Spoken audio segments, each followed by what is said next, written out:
All right, there we go. Welcome everybody to today's webinar. I hope everyone's having a good day so far.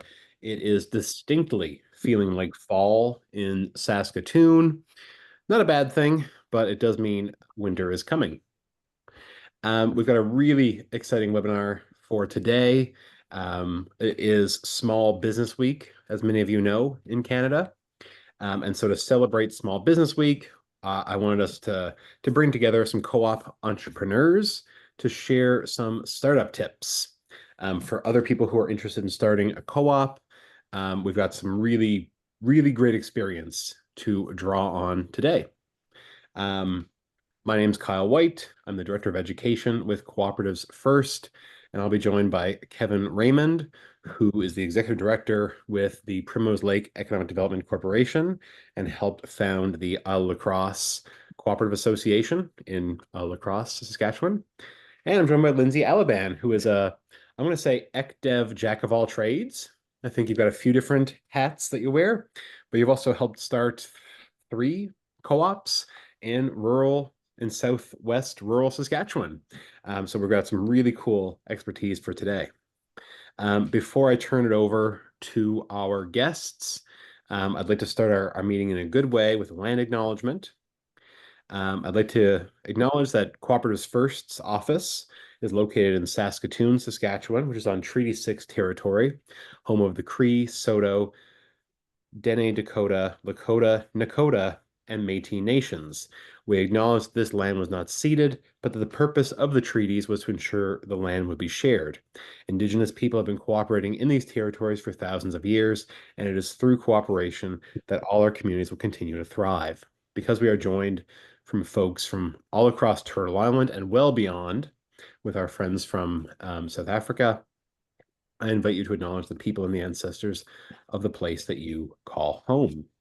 And as much as I would like to do a round of introductions for everybody, I recognize time is of the essence. And so if you could take a moment and in the chat, just let us know your name, where you're joining us from, and what your organization is, that'd be great. And then if there's interest in connecting, hopefully you can then make some connections from there. With that, I'll turn it over to our guests to give an overview of themselves, their work in cooperatives, and share some insights from their work. So we'll turn it over to Lindsay first. Lindsay, take it away. Awesome. Thanks, Kyle. Everyone can hear me okay? Yes? Yep, you're good. Okay, thanks. I couldn't see the screen, so no one was answering. Okay. Let's get this open. Everyone can see that presentation. So yeah, my name's Lindsay. I'm an economic development officer and I reside in Hazelet, Saskatchewan, which is in the southwest corner. We're kind of near Swift Current. We're about 45 minutes northwest of there. I have been an economic development officer since 2009. I started out in my hometown of Hazelet, and I've contracted to several other communities since then. And right now, I'm just working for the town of Gull Lake, which is 1,000 people, and Hazelet, which is about 100. But I like to round up to 300, counting every cat and dog and farmer in the area. So I've been around the economic development world for a long time. I'm also an entrepreneur. I own a venue in Hazelet called the Bethany. It's an old church that we use for weddings and events and music and everything you can think of. And so I really appreciate celebrating Small Business Week this year. So, like I said, I've been part of the economic development world for a long time. I've been through good eras of grants and funding opportunities, and I've been through some really long dry spells. So, um, I grew tired of waiting for grants, and so that kind of led me to Cooperatives First, which Kyle and his team has been really helpful in getting me educated on cooperatives. Something I am really proud of in our region is we've worked really well getting some regional cooperation going. So that's something I've been focusing on in the last few years. Mainly is just getting municipalities and communities to work together and realizing the potential they have as a group instead of singular. So that'll kind of come through in some of the projects we've done. So these are the three cooperatives I've worked on. The very first one I started was the Gull Lake Property Development Cooperative. So we identified that there's some places, some downtown buildings that the town owns, and they wanted to restore them, but didn't think that using um, their ratepayers' money was a good option. So we looked at the cooperative model, and that was a good fit for us. So this project's all about restoring an old building in downtown Gull Lake, and had a lot of municipal support. So this is kind of a municipal example. Um, the Hazelet Wellness Cooperative. So this was an idea that came from a group of individuals who were interested in having a community gym. So we kind of came together. We were looking around for options. We had a very, tired out community from fundraising, so we didn't really want to go that route. So that's what led us to a cooperative as well for this project. And we were lucky enough, there was a local business that was downsized into a smaller space. So they donated a building to us, and that's kind of started our journey getting a gym and a wellness cooperative started. So this is kind of an individual community driven cooperative. And then the Southwest Tourism and Investment Hub is a regional project. So, based around the southwest part of Saskatchewan, we had an opportunity that based around the visitor center on the number one highway by Maple Creek. So, an individual in Maple Creek who's kind of a visionary, Royce Pettyjohn, if anyone's met him, he is a really smart guy, and he kind of initiated this idea where we could not only use this visitor center as a space for tourism, but also for investment. So we've kind of developed that space to be a tourism and investment hub, as well as a digital platform that would do the same. So I'll talk about that a little bit more. And this is just a really good example of a regional cooperative model.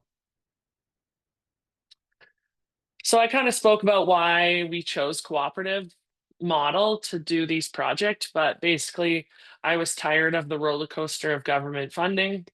Um, Realized there is some importance in local investment. So a famous line when I worked for the town of Gull Lake in the first years, their council would always say, "Go get us a hotel chain and get us set up a hotel here."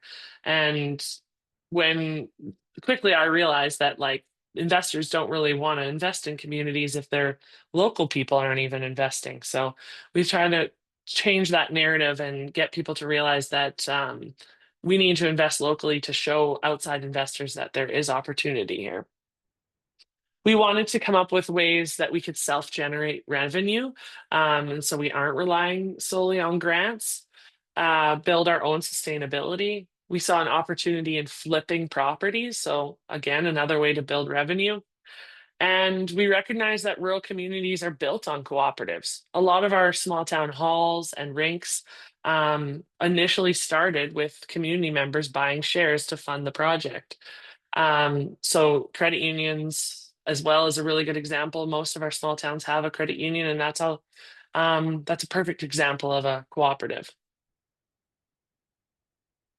So just a little background on the Gull Lake Property Development Cooperative. So this picture of this building was this brick two-story building was given back to the town of Gull Lake. And luckily we had just finished a different project where we took a building that they took back from a previous owner, and we flipped it, and now we have an operational business out of it. So with that confidence, they kind of gave the Economic Development Committee the opportunity to explore if this building could kind of do the similar type of flip. So with the help of Cooperatives First, we did a feasibility and business study to see if renting out a couple entrepreneurial spaces and maybe short-term rentals could work for our community. The feasibility study was favorable, so the municipality allowed us to do some more research. So they funded some asbestos testing, mold testing, some cleanup, those kinds of things to kind of get our feet on the ground. And then after those things were done, we realized it was a project that we could undertake. So we formed the property development cooperative and we started selling shares. So to date, we've raised 35,000 in shares. It's slow going, but we're getting there. We do have someone who has said if we get to 160,000, he'll put in another 40. So we're excited if we can get to that point. But we broke up the project into two phases. So here's just some more photos of the building. You can see it's in a little bit of rough shape, but it does have really good bones.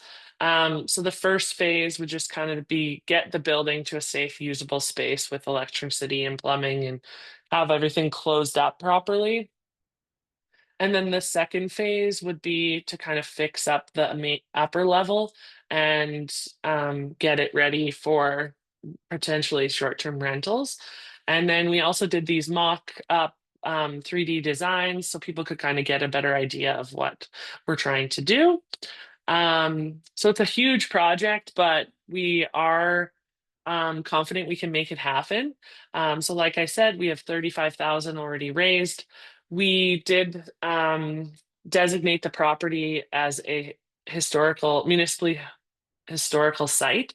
So we can now apply for funding from Heritage Saskatchewan to help with some of the unique heritage pieces that exist in the architecture. So like the molding you can see in the middle, some of the window features. So we are hopeful we'll find out soon if we were approved for some funding from them, and that will really help kickstart a little bit more and show the community that we're making our way.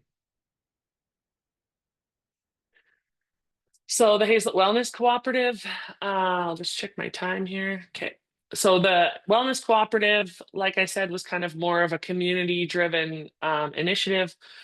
We were donated, or we bought this building that you can see in the picture for $1,000. Luckily, we had a very nice community member that sold us that. And they had just done some recent updates to it, so we had a good place to start at. We also did a feasibility study with Co-operatives First, which helped us make sure we knew what we were getting into with insurance, liability, rent, utilities, all those things we went through to make sure we had a good plan. We did some work with volunteers. I'll show you a quick video here that shows what the building used to look like, if the video works okay for you guys. So yeah, we did this all with volunteer work mostly, except for the flooring and some of the larger repairs. But you can see that it's a really beautiful space now for families and all ages to use to stay fit and well and stay moving. So yeah, there's a picture of our gym. We also have a few spaces in there that we could rent out. So we're renting it out to a massage therapist currently. And we had a goal to raise 25,000 to kind of get this project off the ground. But we were lucky enough to get a New Horizons for Seniors grant to help us with that. So that was 25,000. And we had a local organization donate $5,000 to help us get going. And as well, some of our local organizations donated pieces of equipment that that their members were interested in using. So we had some good luck with community support. So yeah, that's the Hazlet Wellness Cooperative. And here is the Regional Tourism and Investment Hub. So a long time ago, Tourism Saskatchewan, well, the provincial government stopped funding the visitor centers on the #1 highway. And luckily, the town of Maple Creek and the Grasslands Cypress Hills destination area kind of saw that this building was potentially a good opportunity for them. So they took it on and they've kind of kept it going up until this point. But it was kind of in danger with the costs of running it and stuff. So Royce Pettyjohn, like I mentioned before, spearheaded this opportunity to apply to the Rural Opportunities Fund, which is through Community Futures. And we were lucky enough to get $300,000 in funding to do a pilot project for 2 years to make this more of a regional tourism and investment hub, so we're just completing our second year of the pilot program. And through this past year, we realized we need to kind of create our own entity so that partners can buy memberships and be part of it. So we formed our own cooperative, again, with the help of Co-operatives First. They're a very valuable group to us. And we have now a business plan going forward without relying on grant money. So we hope to sell shares to 15 partners, and this will be kind of partners will be based on municipalities instead of individuals for this project. We've done some really unique initiatives. So if you haven't stopped here at this visitor center at Maple Creek, I recommend you do it next year. It's closed for the season now, but we have some really unique vendors in there. So we have vendors from all parts of the area. So each community can kind of get one or two in there.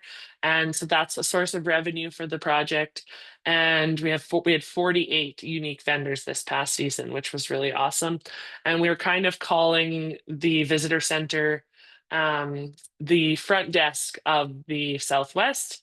And there's some more pictures of the inside, so you can kind of see we have these like shadow boxes that have each of the vendors in it. We also have an opportunities wall, which we update with job postings and real estate listings and business opportunities. So it's been a really interesting place, and 1,000 or so visitors go through per week. So it's a really, the digital age where we are trying to capture people's attention online. Nothing quite matches when you can talk to someone one-on-one. So that's kind of the concept we were going with here. So yeah, it's been going really well, and we're just kicking off kind of our capital raising moments where we're going to start going out to municipal partners beyond the initial stakeholders to try and get some buy-in to keep this opportunity going. So here's just a breakdown of each of the models. So for the Gull Lake Property Development, we're selling shares at $1,000. We're focusing mainly on individuals. We've had lots of municipal support, and we're in about year 3 of the project. We did designate it as a heritage property to try and access some funding, and we don't have any staff. That being said, I am technically managing the project, and I am hired by the municipality of the town of Gull Lake. So they do invest in me to operate and kind of keep this project moving along. Hazlet, the wellness cooperative, we just sell $1 per share or $1 memberships and try and get as many members as we can. It's been a lot of local organization support, so we've had lots of support from our community. We've just completed about 1 full year, no staff. Again, I'm hired by the village of Hazlet and our surrounding RM, so I do use some of my time from that to work on this project. And we currently have 1 renter. And the Regional Tourism and Investment Hub, we're going to try and sell shares for $2,500, which we're trying to get people to buy in for 2 years minimum. So it'll be $5,000 buy-in. We're selling municipal memberships. We had 48 vendors that would help create revenue for us. We're in our 2nd year, just heading into our 3rd, and we have 1 or 2 staff. Some challenges. So all good projects have challenges. Sharing the story is always difficult. Getting in front of people. People have very busy lives these days, and getting another project in front of them can be difficult. So good marketing, good one-on-one meetings, good presentations go a long way. Getting board member commitment. Like I said, people are busy. In my communities, people sit on 3, 4, 5 boards at a time. So just getting them to sit on one more thing can be complex. Annual filing. So cooperatives need to file with CRA and ISC, which is not my forte, but I've been trying to learn, and just something to keep in mind that you have to file annually. And education about how cooperatives works can always be a little bit different because all cooperatives can be set up a little bit different from each other. So yeah, if you want to learn more about them, you can find them online at these website links. The Hazelet Wellness Cooperative doesn't necessarily have its own, but you can find information on the hazeletsk.ca. And I really encourage you to check them out because they are really cool projects. And if you want to know more about what I'm doing, I have my own website. And I think a big part of why these cooperatives are being successful is because there's someone to drive it. And I think if your community doesn't have an economic development officer yet, you should really consider that because this is a new generation where people don't volunteer as much, and having someone drive these projects can go a long way. That is all. Thank you. Awesome. Thanks so much, Lindsay. That's really fabulous. Sorry if I was talking too fast. No, you're all good. If folks do have questions for Lindsay, do feel free to drop them in the chat. We'll have time for a Q&A at the end, so I'll go back through the chat and relay those questions, but just so you don't forget, pop those questions in the chat. Okay, next up, we'll hear from Kevin Raymond. Kevin's joining us from all the way up north in Ile-a-Crosse. Kevin, over to you. Good afternoon, everybody. Thanks for the invite, Kyle, and a great presentation, Lindsay. Obviously, you're doing some great work over there with the 3 co-ops that you have started already. Great job. So, everybody, my name's Kevin Raymond. I've been with Primrose Lake Economic Development Corporation for the last 9.5 years. So we service 4 communities in Northwest Saskatchewan: Ile-a-Crosse, Beauval, Cold Bay, and Jans Bay. And we primarily focus on helping people start businesses, helping small business in particular. Our wild rice harvesters, our fishermen, and our trappers. So some really great, rewarding work here. When I came in 2016, there had already been some legwork done on cooperatives in the region, and kind of, the idea had been tossed around. It didn't really gain any traction for us until, at one of our AGMs, one of our residents had said, "Hey, why don't we investigate a co-op in Ile-a-Crosse?" Ile-a-Crosse being our most populous community, at just in and around 2,000 residents. The rest of the communities have less than that. So it made the most sense at a feasibility standpoint to see if it would work there. So one of the reasons we had kind of like this conversation came about was during COVID. Um, I'm not sure if everybody was aware, but our region was locked down, meaning we couldn't leave our communities. So we were really forced to actually sit in our community. A lot of me, had the ability to drive south, Meadow Lake, Saskatchewan, and bring a U-Haul of groceries back home. So I never had to worry or wasn't aware of the state of things. So once we were locked in, can I tell you, I was sick of eating Kraft Dinner after after a few months. Yeah, so you know, uh, food insecurity, quality, selection, dissatisfaction was way up there among residents in the community after that experience.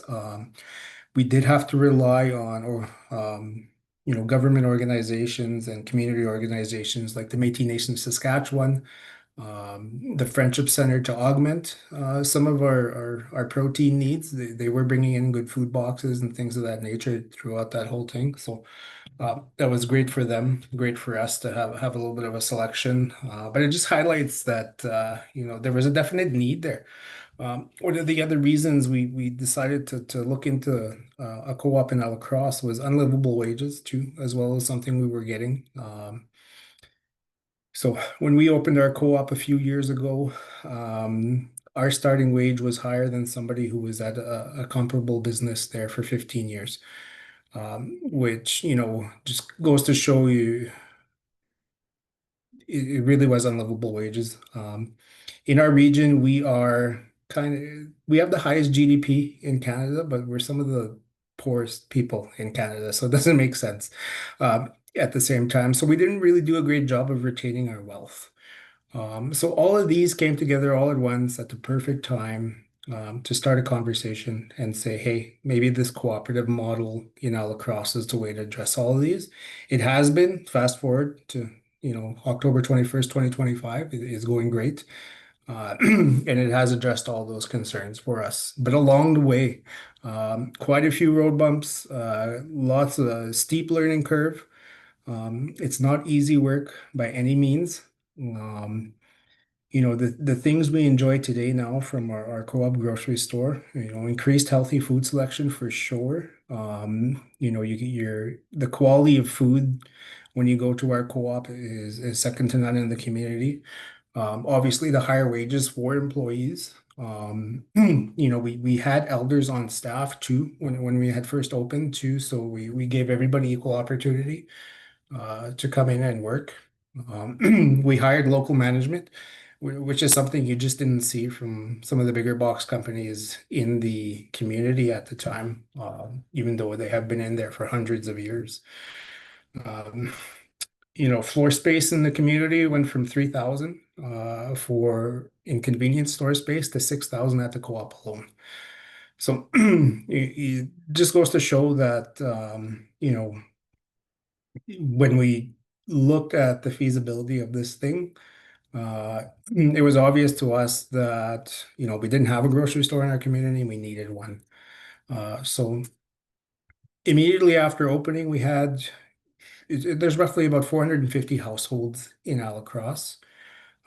We had 300 plus new members to the Ile-a-Crosse Co-op. So community support was there for sure, and the excitement was great.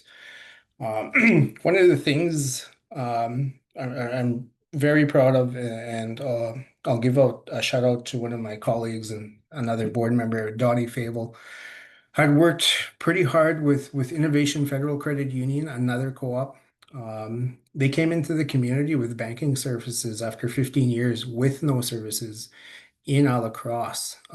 So we had to go out of town for our banking services, which in today's day and age is a little bit crazy. But for us, it was just reality. Businesses were having to make deposits out of, drive 2 hours to Meadow Lake or wherever it may be. So now we have an actual bank in the community with well-paying jobs, all because of our co-op started up. So if I had to go through 6 items here for you guys, who are thinking about starting your own co-op, grocery store, gas station, whatever it might be in your own community, the first thing you guys should do is talk with Kyle. This is where we started. Kyle is a really great resource with his colleagues at Cooperatives First. We had community meetings with him, and he guided us through, founding our co-op, registering it, and all that good stuff that might be a headache or a barrier for some people. Second would be to form your group with like-minded, and I'm gonna say the most important, reliable individuals. You need people who are going to be on the same page as you and put in as much effort. A lot of the initiatives and ideas, die at the board table when, decisions are made and nobody does anything at the end of the day. You need people who are going to work. Engage your community for the feasibility on the project that you want to get done. Engage funders early on for expectations. This would be in the form of, do you need additional paperwork? We need a feasibility in this case. What sort of equity position would you need on your project? In this case, our total project was about just under $1 million, I believe. And we had about $150,000 in equity saved up for the project. And then reach out to FCL or Arctic Cooperative. We had begun our journey with Arctic Cooperative to help with the bones of your co-op. I can tell you right now, without Arctic Co-op as kind of our our support, we would not have been able to start our cooperative in Ile-a-Crosse. They really came with a ton of expertise, whether it's engineering, financial, legal, accounting, whatever you needed. They had it for you. Obviously, we signed on with Arctic Co-op as opposed to FCL as our suppliers. So identify, if you're a northern community, Arctic Co-op might be an option for you. Yeah, if you're a southern community, FCL might be an option for you. So either or, but get them on the phone right away and get them engaged. And then finally, accept that you'll be working a second job for 2 to 4 years. I'm very proud to say that me and my board did this all volunteer work. We never took a penny from our cooperative for the work that we had done. So we were really proud of that. We had a great group. Between Donnie Favel, Tyler Morin, Bodine Desley, and Mervyn Bouvie, the five of us were able to essentially take nothing, and now we have a store that's a great sense of community pride in our store now. So it's right on our main drag. I believe we have the biggest co-op shield in the association. I'm not sure. We'll have to maybe send that to FCL for the record books, but just goes to show we're really proud of our co-op that we have now in Ile-a-la-Crosse. So uh, I'm open for questions on how we went about things, funding, operations, all that good stuff. If you want to leave me a question in the comments, or if you want to get a hold of me at a later date, I'm always open to talk co-op. So I'll leave my information for everybody too as well. Awesome. Okay, fabulous, Kevin. Really appreciate that overview. And I was with you guys, I think from 2017 is when I think we started first having conversations. So like Yeah. coming up on 10 years later, it's a really impressive achievement. But yeah, if folks want to drop their questions in the chat for either of our guests, because I am the host, I'm going to go ahead and take the opportunity to ask the first question. And this is for both of you guys. Maybe we'll start with Kevin and then go to Lindsay. But you both touched on members of your team and your steering committee and board of directors. Who did you shoulder tap to join your co-op's founding board, and what kind of team dynamic helped the startup along? Were there any learnings maybe that you can pass along to folks? Kevin, you want to maybe kick us off with that one? Sure. I had a great mix of professionals and those with experience. The majority of my board members were, when we had started this initiative, under 40 and under 30 years old. So two 20-year-olds, two 30-year-olds, which is quite young in the co-op world. One of them was a town councillor, very familiar with town politics and how those things gets done. One of my board members was an economic development professional, which was a great help, knowing the ins and outs of who could help us out with funding and how to navigate that. Another one of our board members was, again, a regional kind of Métis Nation representative, so he was well versed in all that too as well, and helping us make connections too that helped the formation of the co-op. And then we had Donnie Fable too, who was just as passionate as I was about the co-op. He had many of his father had kind of worked on the file beforehand, and family members who were passionate about it too. So it's nice to have people as part of your steering committee or eventually on your board that are as excited and engaged as you are. Regardless of their experience, I guess you can replace experience with enthusiasm, and then just figure it out along the way. So it was really beneficial for me to have those people on there, and to have them. They were all very reliable. Yeah, very cool. And a good example too of like, community leaders stepping up to take on a project. I'm writing down, you can replace experience with enthusiasm. That's a good one. Lindsay, over to you. Yeah, I love that too. Great line, Kevin. So our group, so for Gull Lakes Property Development Cooperative specifically, we kind of shoulder tapped a few people that were already on our economic development committee, so had already been part of like the initial conversations around kind of developing more property in our community. And then we shoulder tapped entrepreneurs. So we knew there was a few very successful entrepreneurs within the oil field industry, who we also knew had some wealth that maybe could be part of our shareholders.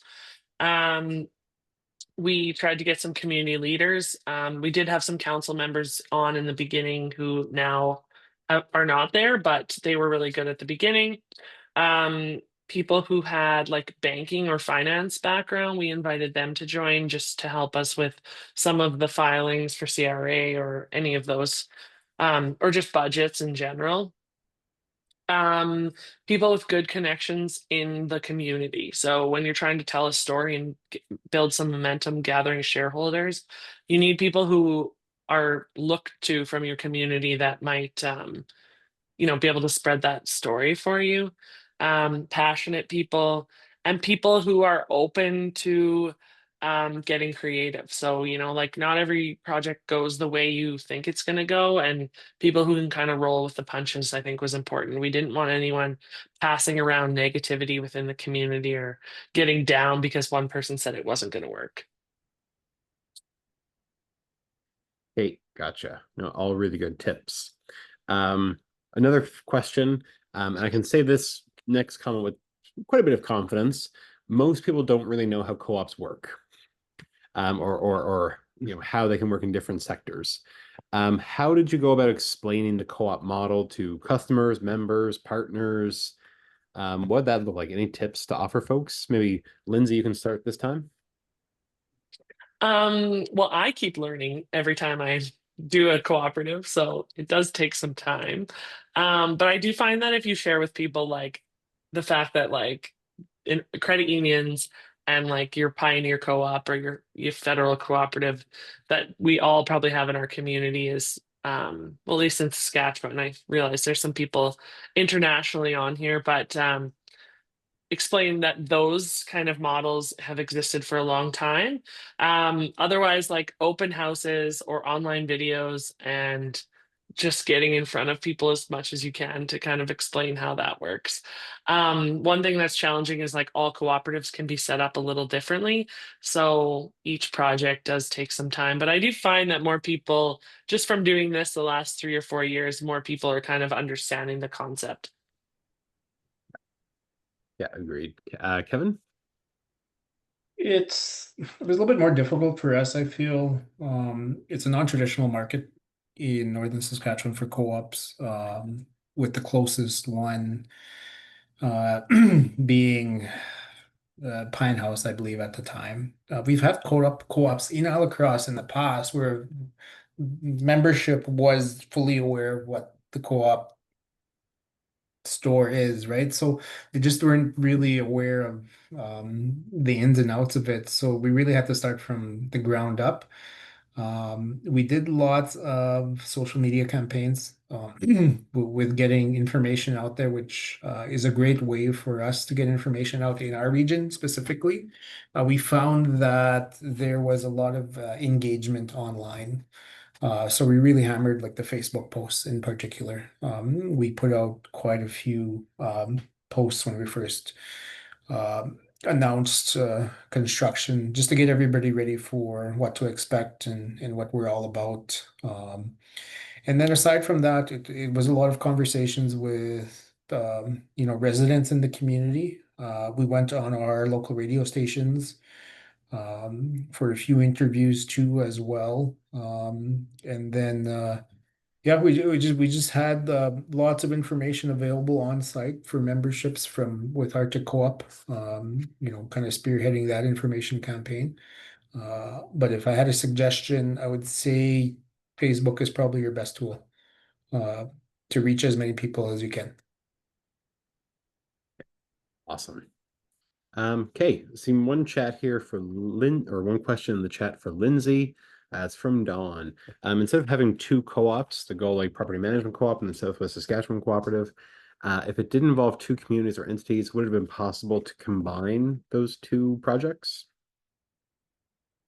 I guess for those specifically, probably not because they have two different goals. The property development cooperative is about developing property in just Gull Lake, um, which I'm sure we could join more communities who wanted, so say Maple Creek or Hazelet wanted to also develop property.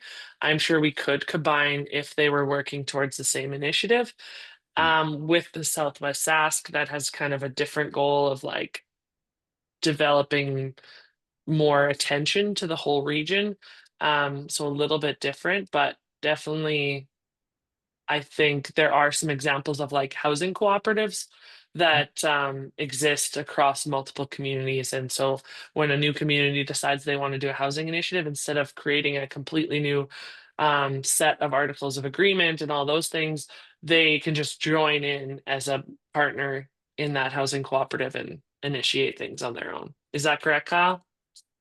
Yeah, by and large. And I mean, I would say too, with an investment cooperative specifically, it can sometimes be hard to do those regionally because people who are making investments kind of want to see their money invested in their hometown. And so yeah, I would say what you said is really on point. The goals being so separate, um, it makes a lot of sense to have two separate organizations honed in on those two different tasks.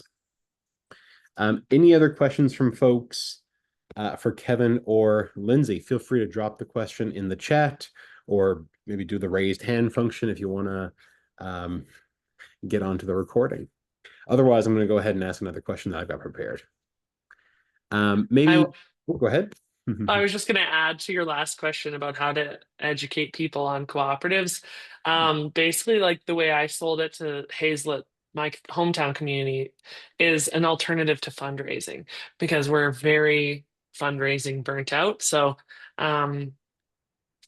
this was kind of a different way to approach a project. For sure. Question from Augustina, who's from Suma. And I think this is maybe directed at Lindsay, but easily applies to both of you. How did you get municipal boards or municipal council to buy into the idea of a co-op and back the project? Kevin, did you want to take that one on first? Sure. We had early and often meetings with our host community, Ile-a-Crosse, gauging interest from them specifically. They did forward us a letter of support when we were looking for funding too as well, so they were on board quite early in the project. There is well, you have to really know a co-op to be able to sell a co-op too as well. So make sure that you're well versed in what a co-op is, because you will get those questions when you're sitting in front of people. What is a share worth?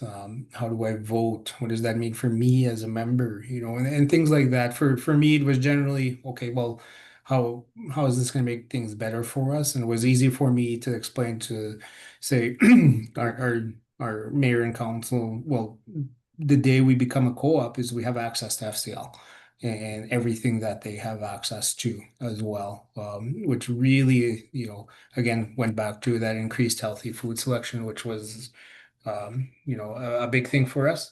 So just engage them right away. Talk to as many people as you can early on. Then you get a sense of where this is going, what people are thinking, how much more education needs to go on. Maybe people are just ready for it. Maybe people are just burnt out with the current options and nobody has ever asked them that before and they'll be begging for it. So you don't know until you have those meetings and talk to them. Yeah, for sure. Well, I guess you guys also had Donnie was the administrator for the municipality on the Yeah. board of co-op.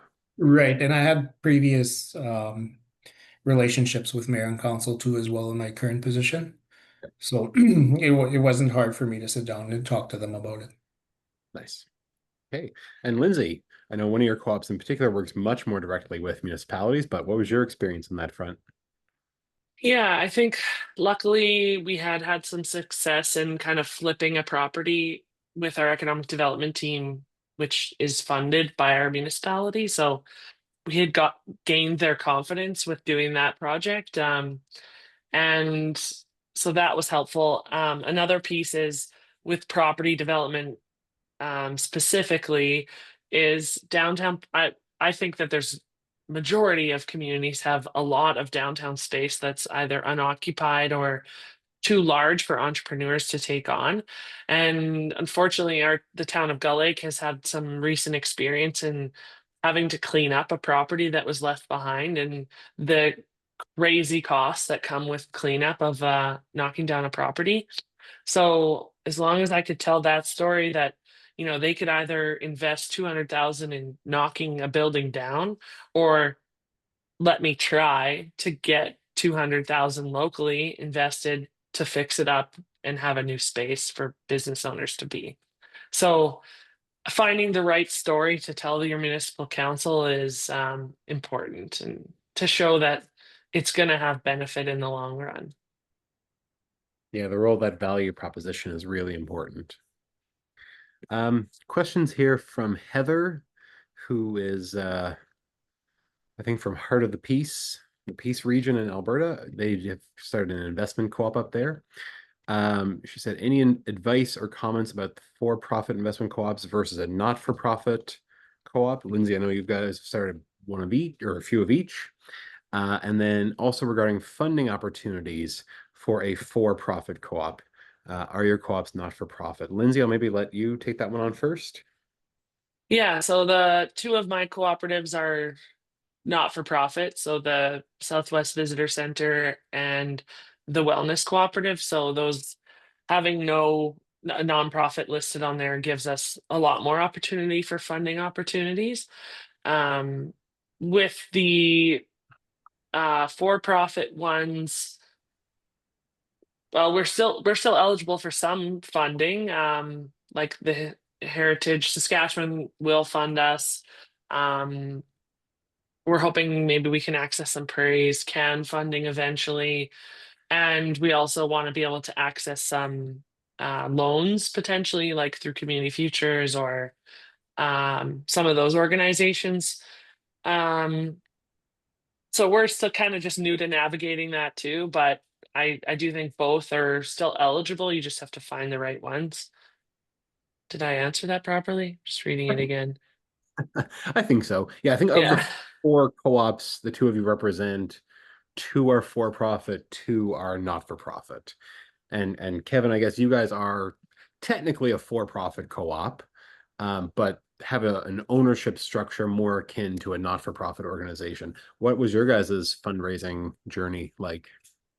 It was a little bit easier for us, just due to the government institutions we had access to, primarily SAS Métis Economic Development Corporation, which did take out the majority of the mortgage on the building and the operations. So we pretty much kept it in-house except for I believe we did a capital injection from Beaver River Community Futures. So we did have access to quite a bit of financing, uh, which surprisingly wasn't the hardest part for us. Operating was the hardest part, always is operating, right? So once you get through that funding hurdle, like we did, it was great. Lindsay, I just want to say, if you need me to twist anybody's arm over at Prairie Scan, let me know. We do have a couple of Prairie Can employees on my board, so I can put in a good word for you if you want. Thank you. Still learning to navigate that group still. Yeah, we're pushing the co-ops here for sure. And then I'll just I don't have too much to add beside what Lindsay had said. Between nonprofit and for-profit. And nonprofit kind of opens you up to a little bit more diverse funding than for-profit, but I haven't really done both, so I couldn't really speak too much to that. And I guess like I would say too, like for clarification, like maybe yours is the same too, Kevin, but our for-profit investment cooperative, majority of our investors know that it's kind of a good faith investment. Like they're looking the when they invest, they're not looking to get rich off of our projects. They're looking to see community benefit and legacy and those kinds of things over getting rich off of this investment. So I think the way ours is designed, yes, it is for profit, and we'd love to be able to pay some sort of dividend or, a little bit extra on top of what people invested. But the whole story of it is to try and build community and make a difference locally. Yeah, I can tell you too, one of our contractor that built our co-op was local, a local contractor. They took quite a big haircut to get that building done. So for a 6,000 square foot building under $1 million is a great steal for the community. So they were on board with it too as well, for sure. Awesome. Okay, again, go ahead. Where that was. Nope. Yeah, if folks do have questions, again, feel free, drop them in the chat, or maybe use the raise hand function, or just turn on your video and give me a wave. Another question for you guys that I've got prepared. How did you know a co-op would be a good fit? Or how did you end up choosing a co-op over, say, a not-for-profit, which is often the default for lawyers? How did you guys know a co-op would work for the opportunities that you were working on? Kevin, maybe I'll let you take this one on first. Yep. I had previously had 10 years experience with co-ops in the form of working with Saskatchewan Co-op. Great experience for me. Well versed in how they operate, well versed in what they do, well versed in the great impact they have in the community in Saskatchewan. So it was kind of a no-brainer for me when I got to Ile-a-Crosse and this conversation came up. For me, there was no other model than a cooperative model. One of the, as I had explained earlier, was we don't really retain our wealth very well. So what better way than to have a locally owned business in the form of a co-op where, we can start retaining that wealth, and improving conditions, local management, higher wages, food security, all of the above.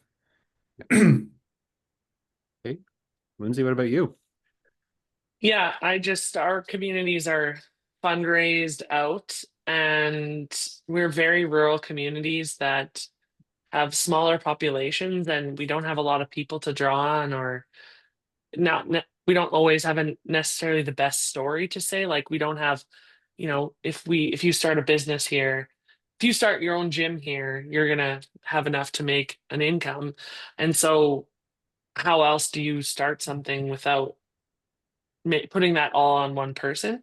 So I guess cooperatives fit for us because we want to build our own future. We don't want to wait for someone else necessarily to do that for us. And uh, working with cooperatives first kind of showed us the way, and we do think it's working for us and in the various different models we have. And yeah, I just think no one wanted to start another nonprofit organization necessarily where there had to be 10 committee members and regular meetings. We wanted to kind of look at a different option where it could be self-sustainable, and the cooperatives was the answer, or cooperative was the answer. So Yeah, fabulous.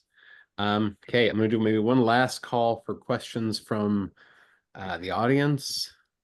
Otherwise, I'll maybe ask one last question to wrap things up.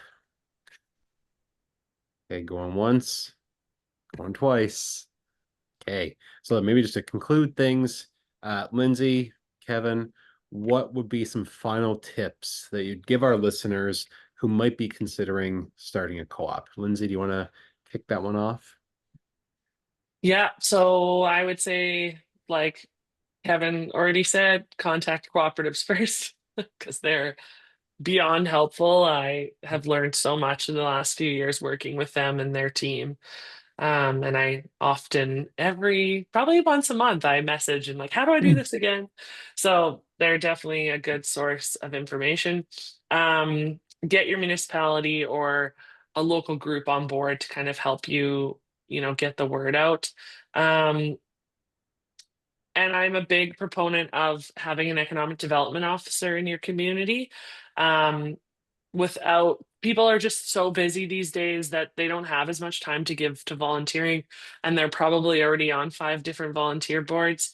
So if your community doesn't have an economic development officer or a community development officer, even part-time, I would really recommend exploring that option, because having someone drive the project, just like Kevin is probably for his community as a paid position and I am for my communities and region, it goes a long way, and I would definitely recommend that.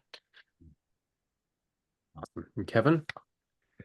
Yes, Lindsay, I can tell you, through the year and a half of, going through the setting up of our co-op, I think I clocked in at about 3,500 emails, um, you know, just as a volunteer, which, is quite a bit of work. Yeah. So, my advice is get those reliable people, those ones that have the enthusiasm that you do. It turns out anybody can hold a community meeting, so you don't have to be mayor, you don't have to be council, you don't have to be, Lindsay Alliban. You can just be, regular old Kyle White and sit in your town hall and say, hey, you know what? Is this something you guys want? And then it can just start from there. That's how we started ours conversations. And if it picks up steam, you can bring Kyle on. It picks up more steam, you can continue going on down the process. There is a lot of help once you get rolling. You don't have to do it alone. Sometimes it seems a little bit unattainable. It did to us at some points in the future, in the past, sorry. But sitting here today, if we didn't have those conversations, we'd still be in a really bad spot in Ile-a-Crosse. So, yeah, there's help out there. But I would say just begin conversations with people. Yeah, fabulous. Okay. Those are some really great tips, you guys. Lots of things to mull over if you're interested in starting a co-op. As they said, if you are interested, shoot me an email at Cooperatives First. We can definitely help you out. But yeah, I want to thank our two guests, Kevin, Lindsay. Thank you guys so much. Thank you. Thanks to everybody who joined our session today. Have a happy small business week. Let's go support some small businesses, maybe some small cooperative businesses. And we'll be in touch with the recording for today's webinar and hopefully some more information about some upcoming events we've got going on at Cooperatives First. So thanks, everybody, and have a great rest of your day.